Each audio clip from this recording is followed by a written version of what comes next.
And there are some situations in life where you can't pull yourself out of. There are some pits that are too deep. There are some burdens that are too heavy. There are some mistakes that are too painful. There are some heartbreaks that are too overwhelming. And that's why the songwriter declared my title for this afternoon.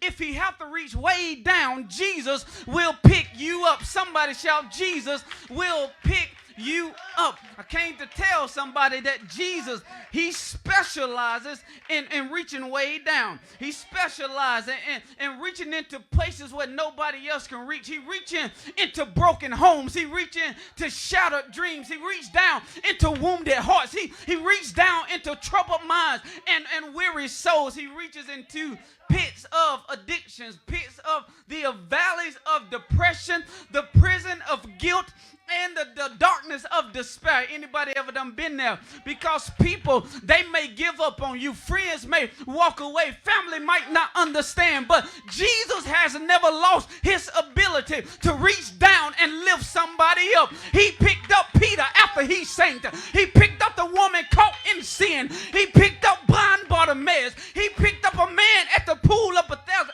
And if he did it for them, my God, don't just stay there in that pit when you have a Savior, my God, that's reaching his hand down. Don't stay down there bound when there is a deliverer that's ready to set you free.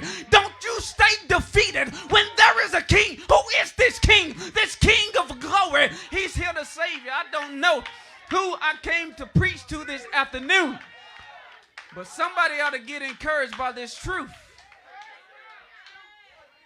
That you may be down, but you're not out. You might be hurting, but you're not hopeless. You may have fallen, but Jesus is still reaching. That's good news. Point number one, we quit tonight. Jesus will pick you up from the pit, from the pit, from the pit. Because David